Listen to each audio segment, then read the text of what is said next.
السلام عليكم قيارتي meel baajigtiin oo markale muuqaal cusub ku eegi doona wararkii ugu dambeeyay suuqa kala iibsiga iyo akhbaaraadada xilliga la diiwaan gelinayo ugu dambeyn Xavi Simons oo ku biiray kooxda Tottenham tijaabada caafimaadna maray Chelsea oo dalab labaad ka gudbinaysa Fermin Lopez xilli Alexander Garnacho ay la wareegeen Arsenal oo wali ka shaqeynaysa helitaanka Hikabia Liverpool oo markaan diyaarisay dalabkii ay ka gudbi lahaayeen Alexander Isak Akanji oo markaan ku sii dhawaanaya AC Milan Napoli oo markaan soo dhaweynaysa Højlund xilli Kobe Mainoo markaan mustaqbalkiisa la go'aaminayo iyo Jose Mourinho iyo Van der Beek oo markaan kala dhamaaday iyo akhbaaraadyo kale oo haatan la diiwaan gelinayo ayaan eegaynaa haddii aan muuqaalka channel garay kanaalkana subscribe noo saar haddii aan ku bilowno akhbaaraadadii ugu dambeysay suuqa kala iibsiga warar dhowr ayaa la diiwaan gelinayaa warka ugu weyn haatan taagan waa sheekada Xavi Simons ugu dambeyn wuxuu si rasmi ugu biirayaa kooxda kubadda cagta ee Tottenham majallada The Athletic ayaa haatan daabacaysa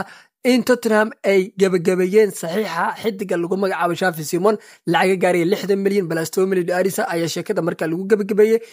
ninkan tijaabada caafimaad ayuu u marayba kooxda kubadda cagta ee Tottenham subaxdaanba marka sheekadu markaan waa la gabagabeeyay 51.8 milyan lagu daray lacag kale oo arisa wadarto 70 milyan oo dollar ay isku noqonayaan sheekadu way dhamaatay Xavi Simons waa laacib Tottenham sida haatan oo daawacayo ninka lagu magacaabo David Orenti iyo majallada The Athletic ba marka haatan waxaa la shaaciyay la confirm gareeyay in Xavi Simons oo markaan tijaabada caafimaad ku baasay kooxda Tottenham oo markaan ku biirayo sheekaduna ee soo dhamaatay Xavi Simons sheekadiisa halka ay ku soo xirmaysaa oo xidigan si rasmi ah ayuu uga mid noqonayaa kooxda uu hogaamiyo macallin Thomas Frank ee garoonka Tottenham Stadium ku ciyaartay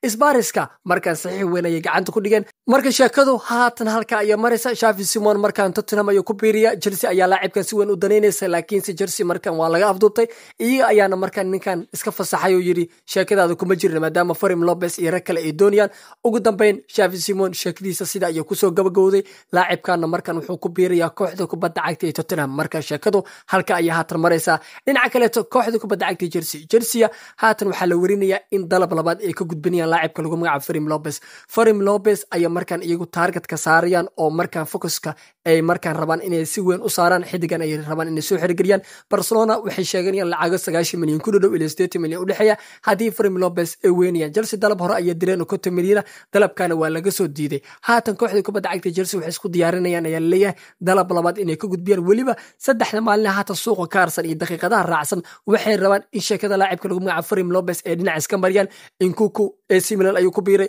sidoo kale Jackson markan xaaladiisa waxay noqonaysaa inuu u dhaqaaqo dhanka ay Bayern Munich halka Newcastle ay laacib kale soo qaadeen marka sheekadana halka ay u maraysaa Chelsea oo Fermin Lopez ay dalab labaad ka gudbinayaan sidoo kale Alexander Garnacho waa la socotiin ninkan sa u lahayn Chelsea ayuu ku biiraya ugu dambeyn sheekadii xalay ayaa la soo gabagabeeyay laacibkana lacag 40 milyan ayuu ugu biiray kooxda kubadda cagta ee Chelsea inta kanaalkayga la socoto way sheekada way ka dharagsiin in Garnacho marar badan aan sheegna in Chelsea uu ku biirayo sheekadana ay gabagabowday ugu dambeyn waa lagu dhawaaqay laacibkan oo Chelsea ayuu markaan qayb ka yahay marka Garnacho Manchester United ayuu iskaga baxay Chelsea ayuuna qabtay sheekadana halka ayay ku soo xirantay dhinaca kale laacibka lagu magacaabo Højlund maanta ayuu u duulaya dhanka Italy gaar ahaan magaalada Napoli wuxuuna ku beeriyaa kooxda kubadda cagta ee Napoli sheekadana haatan waa gabagabo laacibkan ayaa la filayaa maanta labada biya meelaha markii la gaaro intijaabada caafimaad oo umar kooxda kubadda cagta ee la yiraahdo Napoli markaan sheekada waa gabagabo Højlund markaan wuxuu ku kooxda kubadda cagta ee Napoli sheekadana haatan waxaa la rabaa in la gabagabeeyo laacibkan si cad ayaa loogu sheegay inuusan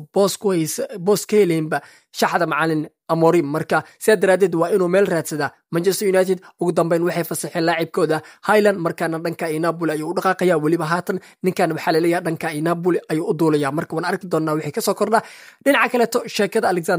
Alexander Isak haatan warar badan ayaa ka imaanaya laakiinse warka ugu weyn wuxuu yahay in kooxda kubadda cagta Liverpool markan ay diriyaan saacadaha soo aadan dalab gaari 130 milyan oo u dhigma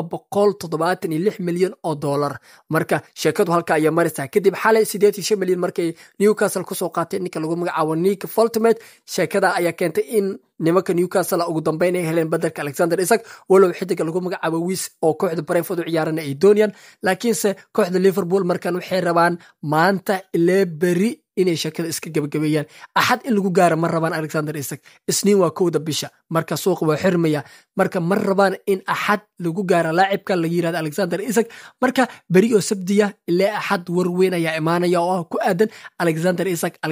xitaa waqtiyada soo aadan saacadaha soo aadan oo muuqaalkan ka dambeeya waxa laga yaabaa in Alexander Isak sheekadiisa lagu dhawaaqo oo dalabka Liverpool ay diraan laacibkana sida ugu soo biiro kooxda kubadda cagta Liverpool marka sheekadu haatan waa gabagabo xitaa Liverpool haatan waxay qorsheeyeen tijaabada caafimaad laacibkan inay mariyaan ay haatan qorsheeyeen intaysan dalabka dirinba maadaama dalabka markii la diraba la rabo all the way laacibkan tijaabada caafimaad la mariyo si rasmiyana sheekadiisa loogu dhawaaqo marka wararka ayaa haatan imaanaya Liverpool markan waxay diyaarinayaan qorshihii tijaabada caafimaad ee ku mari lahaayeen Alexander Isak iyo goobta uu ku mari lahay xidigana dalabkiisa marka miiska ayuu saaraya waa 130 milyan oo dhiganta 176 milyan oo dollar marka sheekadu halka ay maraysa Alexander Isakna akhbaaradida ayaa haatan ka imaanaya dhinaca kale to Arsenal xalana waa idin la wadaagay xitaa wararka dhamaan waa la socotiin inay sheegeen in Arsenal ay amaah laacibkan ku doonayaan xalata ayaa Arsenal sheekadiida ayay bilowday amaah ka warama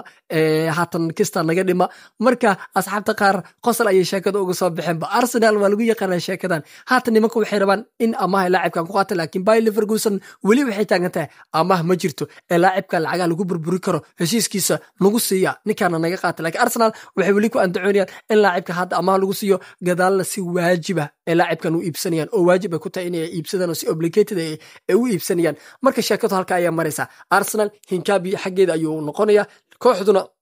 markaan waxay rabaan in laacibkan lacag lagu burburinayo ee ku helaan heshiiskiisa Arsenal waxay taagan tahay war amaahda ka warama marka Arsenal iyo Bayer Leverkusen wali wada xaajood ayaa u socda laakiin waan arki doonaa wada xaajoodida wixii ka soo baxa wala Bayer Leverkusen ay ku madax adeegayaan in ay helaan lacag hadii ay weynayaan xidiga lagu magacaabo Nkabia sheekaduna amaah ay ku jireen si toosa oo Australia ay rabaan laacibka in lagu kala iibsado Arsenal waxay taageen ka warama amaahda marka sheekooyinka wixii ka soo kordhana waan isla eegi doonaa dhinaca kale to sheekada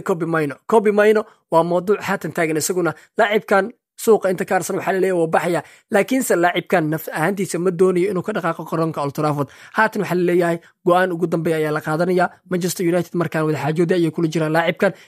laba maalin ka horna waxaa la rabaa laacibkan in heshiiska loo kordhiyo 150,000 ayuu isbuuci ka qaataa Manchester United laakiin isagu wuxuu codsaday 180,000 in looga dhigo 30,000 looga diro laakiin Manchester taa way ka diidan walina waxaa socda wada xaajood go'aan rasmiya oo ninkan uu ku baxayo iyo mid uu ku joogayo labadaba lama gaarin laakiin se waqtiyada soo aadan ayay sheekadu u muuqataa in la gabagabeynayo Kobe Maino koox badan ayaa markaan doonaya oo Chelsea ay qayb ka tahay Hakimi kooxda kubadda cagta Brighton oo ninkan doonaysa in soo xirigeliyaan Atletico de Madrid iyo Real Madrid oo la xiriirinayo xitaa kooxa ka dhisan Talyaaniga ayaa ninkan marka la xiriirinaya marka xidiga lagu magacaabo Kobe Maino wararka ayaa isaguna haatan laga diiwaan gelinaya dhinaca kale to kooxda Nottingham Forest ayaa kooxda kubadda cagta Juventus ka soo qaadatay laacibka lagu magacaabo Nicola Zoviona haatan wuxuu ku biiray kooxda kubadda cagta Nottingham Forest sheekaduna waa la gabagabay xidigan kooxda Juventus ayuu ka soo dhaqaaqay wuxuu ku soo biiray kooxda kubadda cagta Nottingham Forest sidoo kale to wararka haatan jira qayb waxa ka noqonaya Akanji wuxuu ku biiray AC Milan iyo Man City wada xaajood ayaa haatan u dhaxeeya labada kooxood wada hadal ayaa markan u dhaxeeya marka laacibkan ayaa haatan xaaladiisa la rabaa in la dejiyo oo laacibkan uu ka baxo qalcadda Etihad Stadium Man City diyaar ayuu u tahay laacibkan inay fasaxan ninkan albaabadii Turkiga uu ku aadi lahay wuu iska soo xiray oo kooxda Galatasaray wuxuu ku yiri ma soo socdo anigu oo Turkiga uma dhaqaaqayo AC Milan ayaana haatan dib u habeyn weyn isku wada oo Nkunku qaadatay Luka Modric qaadatay Rabiot xataa ku sii dhawaanaysa Akanji ayaa haatan qaadanayaan marka sheekadu halka ay u maraysa kooxda kubadda cagta AC Milan sidoo kale to ninka lagu magacaabo Jamie Vardy wiilka Leicester City iskaga baxaya ninka taariikhda ka dhigay qalcadda King Power ninka Premier League FA Cup ka koob badan kula guuleystay kooxda kubadda cagta ee la yiraahdo Leicester City haatan koox Talyaaniga ka dhisan ayuu u dhaqaaqaya oo Comarena la yiraahdo laacibkan haatan asiga iyo familkiisa ayaa wada shiraya wada tashanaya go'aankii ugu dambeeyana iyaga ayaa gaaraya markii Jamie Vardy Italy ayuu markan u dhaqaaqaya sida wararku ay sheegaan dhinaca kale to warweyn ayaa haatan jira Jose Mourinho markan shaqada Fenerbahce uu ka dhaqaaqay Fenerbahce ayaa statement soo saartay oo ku cadeynaya inuu ninkan baxay marka sheekadu haatan way gabagabowday laakiinse anigu waxaan filayaa sheekadan halkay u socotana